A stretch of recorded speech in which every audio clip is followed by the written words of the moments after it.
If you're an artificial intelligence student or professional and you want to be on top of the evolving game in artificial general intelligence, then it's essential to understand the core fundamentals that are the most likely contributors to artificial general intelligence, or AGI. Welcome in. I'm Dr. Aliana Marin. I'm founder and chief scientist with Themesis Incorporated, founder of the Themesis Academy, your godmother for artificial general intelligence. In this video, which is the fourth in a series, we're going to take a look at one of those contributing capabilities that we believe are most likely to yield us artificial general intelligence over the next 2 to 3 years, and possibly with indications in this coming year. And the one that we're focusing on today is the action perception divergence equation that's been put forth by Hafner and colleagues including Friston, and several other very notable people who've worked with Friston and with others, evolving the whole active inference approach. Now we're going to look at just equation 1. We're not going any further. We just want to frame up our concept of what's going on here. And we're going to note just 2 important things. First of all, it's a reverse Kullback-Leibler divergence. Reverse Kullback-Leibler is when you have the model on the top and you're multiplying by the model probability, and then the data is on the bottom. Now I know model and data are not always the preferred terms, but I'm using them because those are the terms that I was using in a paper that I used where I was unscrambling my own head. This is one of my big teaching stories. I had some pithy comments on notation in a video 2 videos ago where I recounted my notation journey. Now, everybody talks about their transformational journey. Mine was figuring out notation for generative AI and just the AI fundamentals in overall. And the key thing is that when it comes to all manner of generative AI, the deep learning methods actually go back to the basic Boltzmann machine, all the variational inference, variational autoencoders, and it's not always obvious, but this does rest on it, transformers. They all use the reverse Kullback-Leibler divergence. Now, important point that I made 2 videos ago. Again, to see that, go to the description box below, follow that to the blog post. The blog post is going to contain links to all the vids. I will show you video thumbnails here. So here's the one for 2 videos ago. But to actually get to that video, you don't have to go trolling through the Themesis Incorporated YouTube list. You can just go to the blog post, zing on the YouTube that you want for its relevance to whatever we're discussing.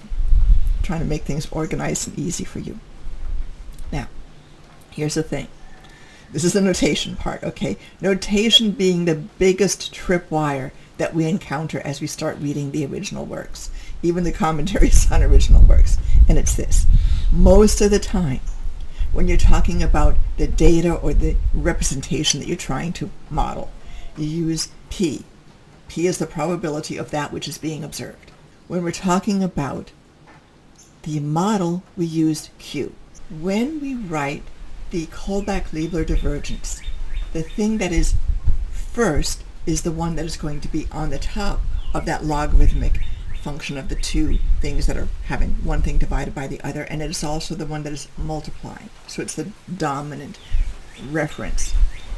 In an ordinary Kullback-Leibler, it's the probability of the observation that is the multiplier in front and is on top in the logarithmic term.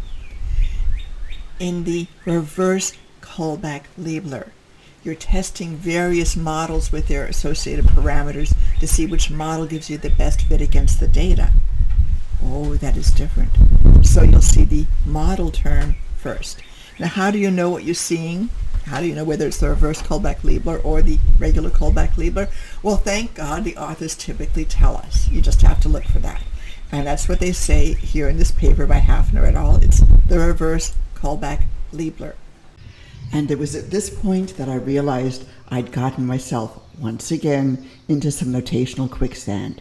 So we're going to work our way through this very slowly and carefully, because if I got caught in the quicksand, very likely somebody else may have also. So here's what we're going to do. We're going to go back and look at equation 1, where they actually define their terms, and it turns out P P is not the model, although the leading term in a reverse callback-Liebler is typically a model. So let's go take a look. So let's go back to APD equation 2, and in it they specify that APD of phi, that's a set of parameters, is the callback-Liebler, and they're saying it's the reverse callback-Liebler of P sub phi against a reference tau.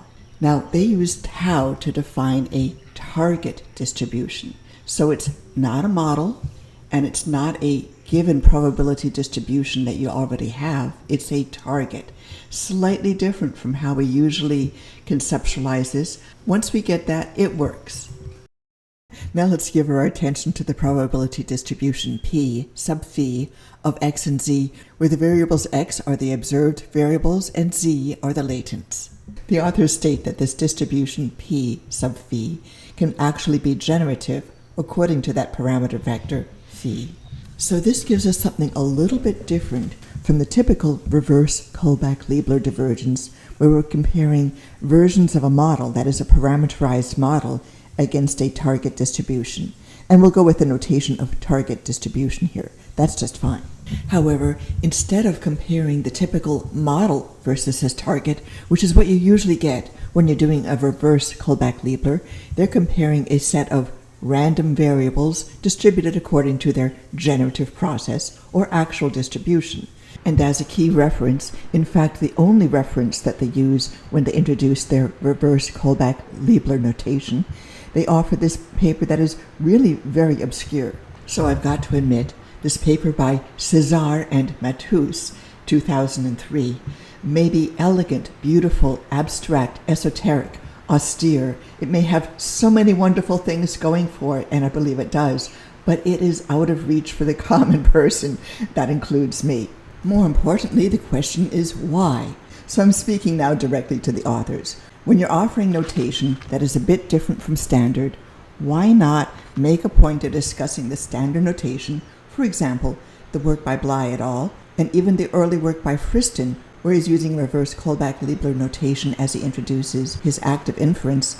Why are you not carefully pointing to these priors and showing how your notation differs and giving a little explanation, rather than offering something that is so obscure and out there that it's not particularly relevant to somebody who simply wants to read your work, understand it, perhaps even apply it. So gentlemen, please take this not so much as a scold, which in part it is, but really as a tone of affectionate exasperation from somebody who really does appreciate and enjoy your work, who would love to see your work more well known, more widely used, and certainly considered in the forefront as we move towards AGI.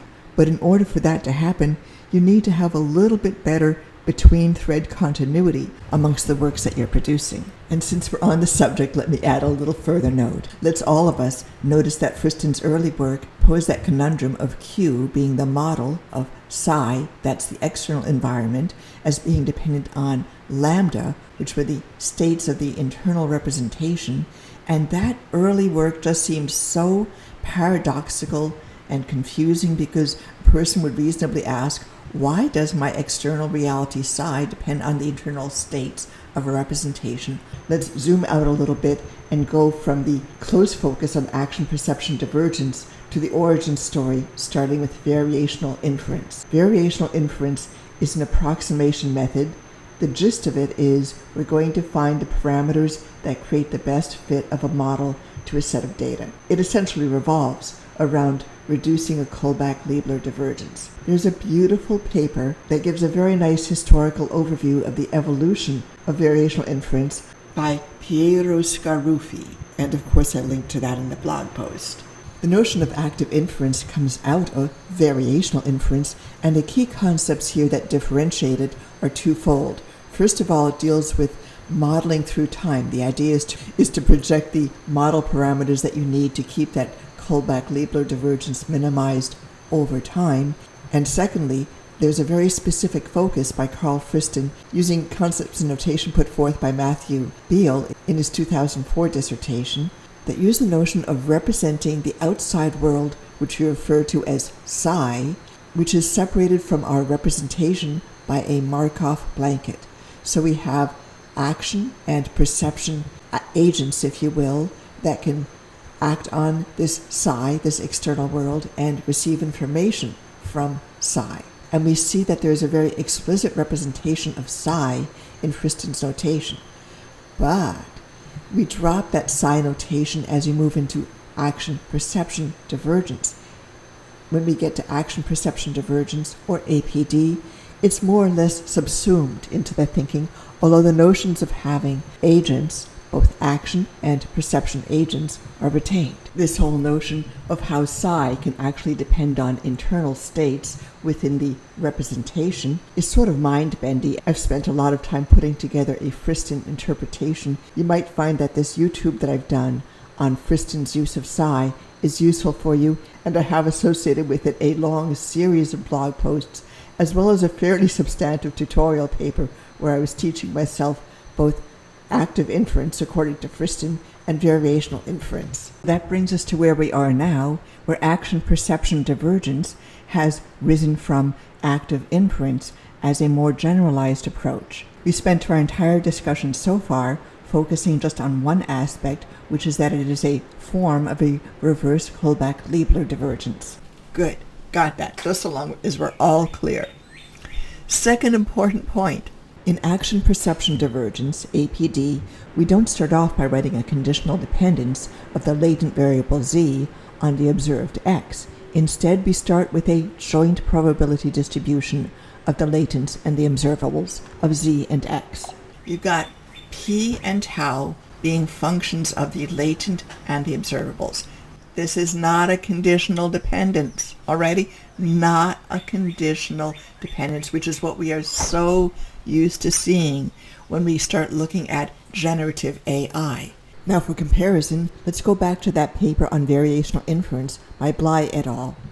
Beautiful paper on variational inference, absolutely a classic, one that I refer to so often. And of course, links are in the blog post. You get to the blog post with the description box below. So there's that very important paper, which very succinctly lays out the typical approach, and there you're seeing the latent variable z as being conditional on the observable variables.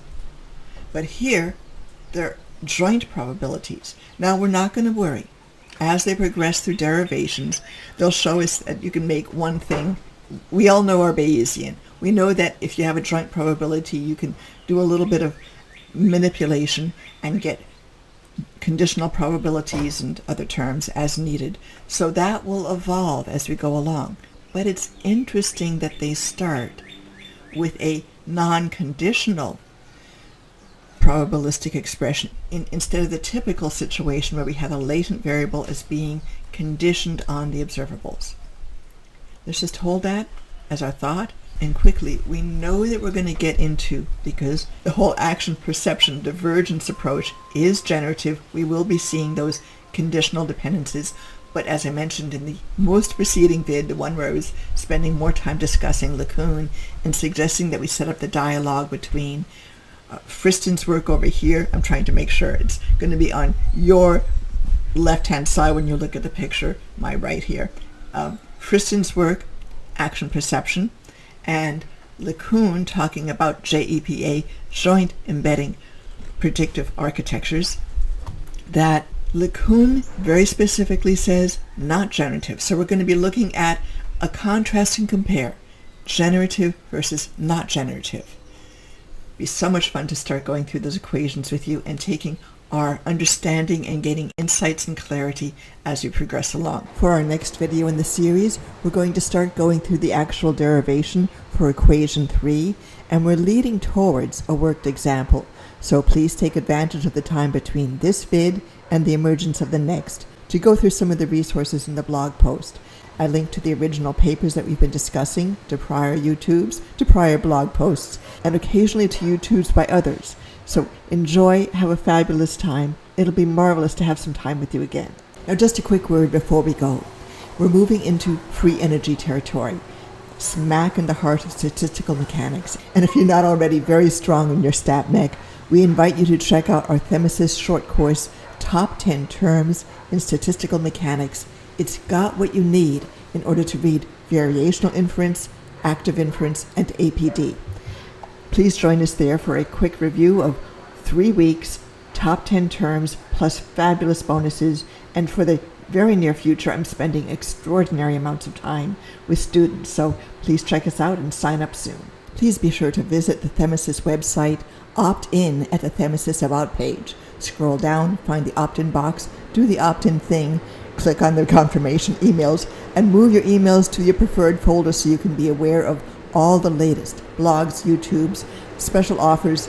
We so want to make sure that you're informed. Once again, Aliana Moren from Themesis. Thanks for joining me. Have a lovely day.